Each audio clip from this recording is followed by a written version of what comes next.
Bonjour la team, j'espère que vous allez bien. Alors aujourd'hui, comme d'habitude, on va analyser les marchés financiers pour essayer de scruter les opportunités futures et pourquoi pas se faire une idée de ce qui s'est passé au courant de la semaine passée. Voilà. Donc aujourd'hui, nous sommes le 29, donc on va essayer de voir ce qui s'est passé. Nous sommes sur les graphiques de l'or, comme toujours. On commence toujours par l'or. Vous savez pourquoi? Moi, personnellement, je suis un fan du métal jaune. Donc, du coup, on va vraiment s'amuser. Je pense que ceux qui ont l'habitude de nous suivre connaissent notre approche. Bah, ils savent comment on fait les choses. Nous, on analyse les prêts des actifs en se référant uniquement au niveau des supports et des résistances. Nos lignes jaunes ici témoignent, bien entendu, ou met en exergue, bien entendu, ces zones-là, à savoir la zone de support et la zone de résistance. Et là, nous sommes sur les graphiques du métal précieux, l'or. Et comme vous pouvez le voir, nous sommes sur les graphiques daily. Et j'ai aussi l'habitude d'utiliser les ratios de Fibonacci, surtout lorsqu'il faut savoir ce que le marché va faire à court terme. Voilà. Donc, du coup, là, ça ne va pas nous servir à grand-chose. Alors, pour ceux qui nous ont suivis lors de notre dernière live, nous avons, là, à l'époque, l'or était venu subiter contre la zone des 1686 de l'once d'or. Et là, l'or est en train de partir à la hausse. Hein. Si vous n'avez pas suivi cette vidéo, vous pouvez encore aller regarder la vidéo sur notre chaîne YouTube ou sur notre page Facebook Sacré Capital Exchange, RDC. Et du coup, vous allez vous faire une idée. C'est vraiment une prolongation de ce qu'on a déjà dit. Voilà. Alors, du coup, l'or a buté contre la zone de support, la grosse zone de support qui se trouve au niveau des 1686 l'once d'or, cette zone-là. Pourquoi c'est une grosse zone de support? Bah parce que dans les passés, déjà en février 2020, bah, cette zone servait de résistance. Puis en mai 2020, cette zone a été testée entre mai et juin 2020. Cette même zone a été testée comme une zone de support, alternance de polarité. Puis l'or a explosé à la hausse pour aller former un plus haut niveau de 2050 l'once d'or. Et puis, du coup, l'or a fait du zigzag, une petite correction qui a ramené l'or autour de 1686 l'once d'or à 3 reprises. Retenez bien, à 3 reprises, bah, du coup, ça fait quand même une grosse zone de support. En termes d'analyse chartiste, il y a l'alternance des polarités, une ancienne résistance qui est devenue support à 4 reprises. D'abord, entre mai et juin 2020, puis entre février et mars 2021, 2 fois, et puis actuellement, c'est-à-dire au mois de juillet, août, bah, cette même zone a été testée encore une fois, 16,86 l'once d'or. Et du coup, qu'est-ce qu'elle leur fait maintenant? Bah, il répare à la hausse. On l'avait dit l'autre fois qu'il y avait un petit problème, c'était au niveau de ce niveau-là. On était ici. Nous étions la karma au niveau des 1700. Ouais, voilà, c'est ça. C'était là. 1700, 1767 l'once d'or.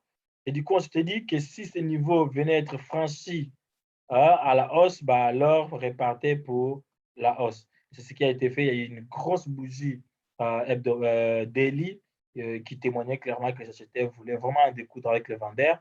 Du coup, l'or est réparti à la hausse.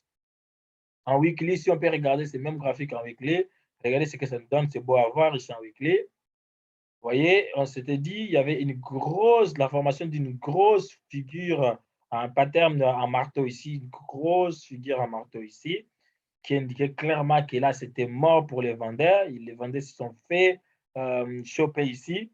Et là, la semaine passée, il y a eu quand même, en tout cas, quelques hésitations. Et puis, du coup, lors de la clôture et vendredi, il y a eu une grosse bougie hebdo qui s'est formée, témoin clairement que l'or se trouve vraiment dans une poussée, dans une phase d'impulsion à la hausse. En tout cas, la correction, on peut dire qu'elle est terminée. Donc, ici, le scénario le plus probable, c'est que l'or va continuer la hausse.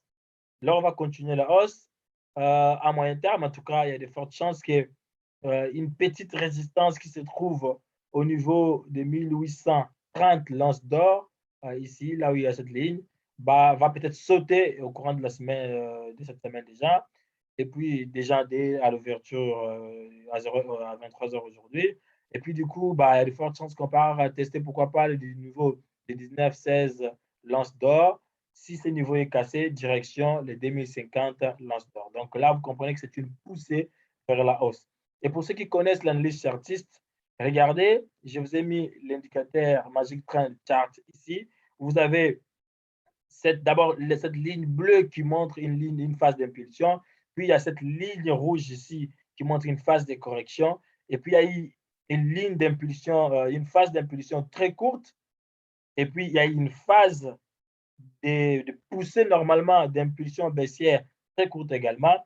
Donc là, nous sommes en train de repartir à la hausse, donc il y a de fortes chances qu'à ce niveau se forme une figure qu'on appelle les doubles bottom des continuations.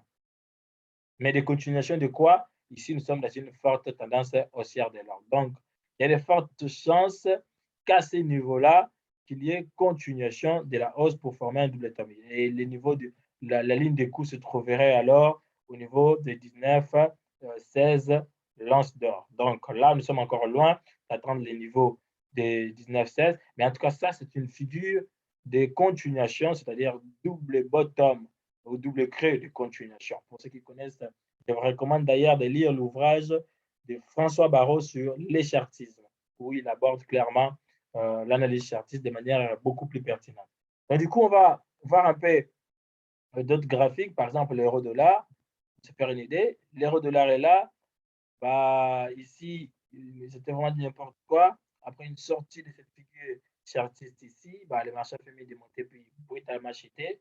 Et puis après, là, qu'est-ce qu'il fait? Ce qu'il fait aujourd'hui est assez intéressant. On va voir encore un délit, ce que ça donne un délit. Voilà, en attendant que les graphiques les chargent, voilà. Ça met du temps. Ça met du temps, ça va venir. Ça va venir en tout cas. Je vais mettre en weekly également. Ouais, ça va charger en weekly. Pendant ce temps, on regarde d'autres graphiques. Vous avez ici les graphiques, par exemple, de l'euro GBP qui est dans une zone de trading range, en tout cas, comment dirais-je, une zone de trading range de long terme, parce que là, nous sommes sur un graphique weekly où la zone de support se trouve au niveau des 0,83 773. Voilà. Et ici, la zone de résistance au niveau des 0,94, 0,90 pips. Donc, du coup, voilà. Les marchés, la paix ROGBP est en train d'osciller entre cette zone-là, ces deux zones-là, sur le long terme. On va voir par exemple, je pense que l'euro-dollar a chargé. Voilà. Alors, on va mettre ça, on va zoomer, regarder ce qui s'est passé ici. Alors, déjà, pour ceux qui connaissent, qui nous suivent déjà depuis longtemps, on l'a dit clairement que ce niveau ici est très important pour l'or, pour plutôt le dollar américain contre l'euro contre le dollar américain. Alors ici, qu'est-ce qu'on a? On a cette bougie baissière qui a en tout cas pompé la semaine passée. Et puis, vous avez ici ce qu'on appelle les squeezies. Donc ici, vous avez cette bougie totalement avalée par la bougie haussière. Donc, il y a de fortes chances que la paire euro-dollar puisse répartir à la hausse. Pourquoi pas venir tester le niveau de 1.22 421. En tout cas, nous sommes sur les graphiques weekly, donc on commence à prendre du temps. Mais déjà ici, ça montre clairement que bah, les vendeurs ils voulaient vraiment que cette zone ici de support autour de 1.16 631 puisse être cassée. Mais du coup, ça n'a pas marché. Il y a cette semaine, il y a eu la semaine passée, il y a eu une entrée, comment dirais-je, il y a eu une pression des vendeurs, plutôt des acheteurs, qui ont complètement bousillé les espoirs des vendeurs ici. Donc, vous comprenez que cette bougie elle est à peu près identique, mais cette fois-ci aussi, c'est un excellent signal d'achat pour ceux qui tradent sur des échéances comme hebdomadaires.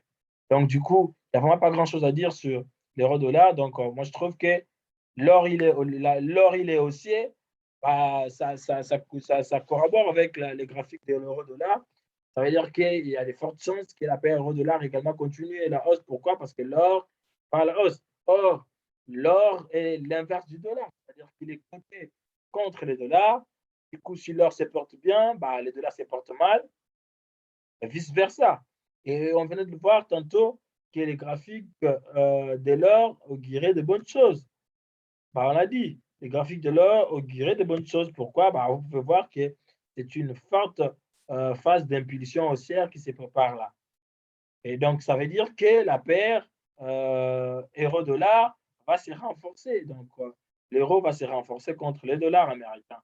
Pourquoi? Parce que les dollars, il va se porter mal. Voilà. Donc, il y a cette relation technique et fondamentale qu'il faut savoir entre l'or et les dollars. Et du coup, là, on peut se voir clairement, il y a une bougie haussière sur la paire euro-dollar. Bah, il y a également une bougie haussière, un signal d'achat, un grand signal d'achat des gens les 2 semaines passées, bah, ça, on le disait déjà, bah, voilà, ça montre clairement qu'il y a de fortes chances que l'or continue sa montée et la paire euro-dollar également. Donc voilà. Et cela est vrai également pour la paire AUD USD. Alors, AUD USD bah, est fortement corrélé à la paire euro-dollar. Là, je pense que cette ligne n'est pas pertinente, je vais l'effacer. Elle n'est pas trop pertinente, du coup, bah, je vais l'effacer. On va trouver l'autre indicateur qui peut nous enseigner ici sur ces marchés. Je vais mettre d'abord les ratios de Fibonacci en partant de ces points-là. Celui-là, OK. Je vais mettre là.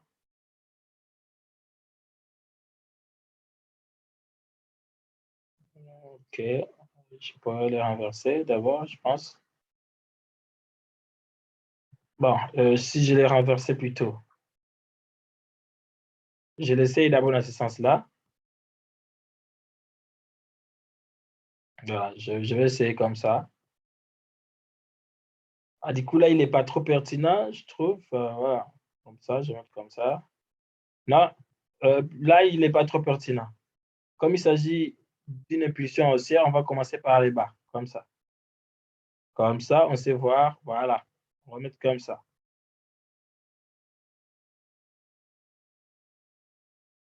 Voilà, je vais mettre comme ça.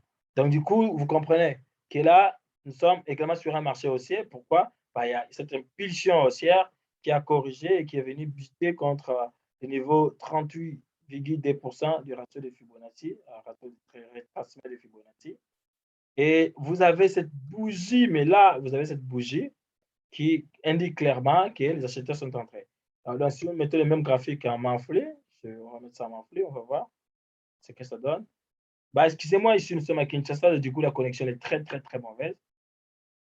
Alors là, vous voyez qu'en monthly, sur les graphiques mensuels, vous avez un marteau qui se forme. Il nous reste quelques jours, de la côté, nous sommes à la clôture, déjà le 29, donc vous comprenez qu'il y a cette pression des acheteurs, et donc c'est un bon signe que le dollar australien contre le dollar américain va se renforcer, pourquoi pas sur les courts termes et moyen terme. Donc voilà. On va jeter un œil sur les indices avant de finir. Comme toujours, avec l'SP 500. Alors, les indices américains, bah, ça cartonne grave. Du coup, on ne sait vraiment pas à quoi s'en tenir parce que est-ce que un jour ça va finir par acheter? Mais bon, du coup, là, c'est extraordinaire ce qui se passe sur les marchés américains. Donc, c'est hyper bullish ici, vraiment hyper bullish, les mecs. Donc, on ne sait vraiment plus quoi dire. Hein, là, regardez la ligne des tendances qui explose à la hausse. Cette ligne-là, on avait servi pour trader à court terme, mais là, ça ne sert plus à rien. Donc, du coup, vous remarquez. Et vraiment, c'est chaud. Donc, comme là, on a formé un plus haut, le scénario le plus probable à court terme, c'est qu'il y ait correction pour venir autour de cette ligne de tendance. Et une fois que le marché est là, on entre encore long. Mais encore une fois, ça ne va pas durer. On ne sait pas. Les arbres ne montent pas jusqu'au ciel. Ça va finir par chuter. Mais pour l'instant, il n'y a vraiment, vraiment pas un signal vendeur sur les marchés américains. Donc là, par exemple, on a un signal vendeur, une étoile filante, mais ça veut dire tout simplement qu'il y aura correction. C'est-à-dire que les marchés peuvent corriger pour venir tester la ligne de tendance. Mais par contre, s'il y a cassure de la ligne de tendance, eh bien, ça sera peut-être, pourquoi pas, une forte correction sur les graphiques daily, par exemple, pourquoi pas, parce que là, c'est hyper bullish là. Donc, du coup, regardez, c'est incroyable, incroyable, incroyable ce qui se passe actuellement sur les marchés américains. Nous ne savons pas vraiment combien de temps ça va durer, mais c'est mal parti. Vraiment, donc, c'est mal parti pour les vendeurs. Si vous êtes vendeur sur les marchés américains, vous êtes mort. Vous êtes mort. Alors, USD, CAD se porte très mal. Bah, ça, vous le savez pourquoi? Parce que l'euro-dollar, la paire euro-dollar se porte très bien. Bah, ici, c'est l'inverse. Parce qu'il y a une forte corrélation négative entre la paire USD-CAD et la paire euro-dollar. Donc, ici, ça ne va pas du tout. Je ne sais pas pourquoi ça, la connexion est très mauvaise, ça charge avec difficulté. Bon, du coup, je me dis, mais qu'est-ce qui se passe là? Donc voilà, on va voir ça en mensuel. En mensuel, qu'est-ce qu'on a? On a cette figure-là, c'est-à-dire qu'on a un canal ici, vous pouvez appeler ça un canal ou un bisseau, si vous voulez. Et du coup, qui intervient dans un marché baissier, quoi. Donc, et là, on avait buté sur la ligne des lignes de tendance ici, qui constitue la zone de support oblique. Et puis, qu'est-ce que le marché a fait? Bah, il a fait mine démontée, mais là, on a, sur le graphique m'a flip, des bougies qui nous indiquent que les vendeurs sont à l'assaut. On a d'abord cette bougie, une étoile filante qui indiquait clairement que les vendeurs allaient à l'assaut. Les acheteurs ont tenté de pousser la paire à la hausse, et là, c'est sans succès parce que là, on est en train de cheater. Donc, à la clôture du mois voilà, à la clôture du mois d'août, si cette bougie, elle est une étoile filante, déjà dès là, c'est une étoile filante, mais en une semaine, en 2-3 jours, la bougie peut encore se renfermer. Bon, du coup, il faut attendre la clôture. Une fois que la clôture, elle est vraiment très propre, là, on a par exemple une étoile filante, bah, je vais vous conseiller d'entrer à la baisse. Pourquoi? Parce qu'il y a de fortes chances que la ligne des tendances ici vienne, pourquoi pas, être testée et pourquoi pas lâcher. Donc, voilà. Donc, la USD4 c'est porte mal. Ça, c'est le marché américain. Donc, voilà. On a passé en quelques moments ensemble sur les marchés. Donc, du coup, je vais vous dire bon week-end. Enfin, je sais pas, bonne semaine déjà, parce qu'on est dimanche là. C'est le week-end. Bon, voilà, la fin du week-end. Donc, je vous souhaite bonne semaine sur les marchés. Et surtout, voilà, continuez à nous poser des questions. Vos retours sont très importants. Je remercie Peter, Fabrice, au Bénin, au Burkina, Kevin et tout le reste qui nous suit, qui ne cesse de nous encourager, qui nous envoie voilà, des questions, et qui nous encourage à avancer avec des analyses très pertinentes en tout cas. Et des mecs qui adorent ce que nous faisons parce qu'on est très simple, on n'est pas complexe dans notre façon de voir les marchés. On est très simple et on construit les scénarios possibles. Donc, on va résumer. Sur l'or, on est acheteur. Sur l'or, on est acheteur. Sur la paire euro-dollar, on est acheteur. Sur la paire USD4, on est vendeur. Sur la paire dollar australien contre le dollar américain, on est acheteur. Sur USD franc suisse, on est vendeur. Sur la paire USD franc suisse, on est acheteur sur la paire NZD USD. Voilà, on est acheteur. GBP CAD, on est vendeur. Pour l'instant, en tout cas, on est vendeur parce que a tutoyé quand même des niveaux importants. Donc, du coup, voilà ce que moi je peux vous dire sur la prévision des marchés. Donc, je souhaite un très bon dimanche et une très bonne semaine sur les marchés. Et j'espère pour vous que ça va être productif. Donc voilà, de bonnes choses à vous.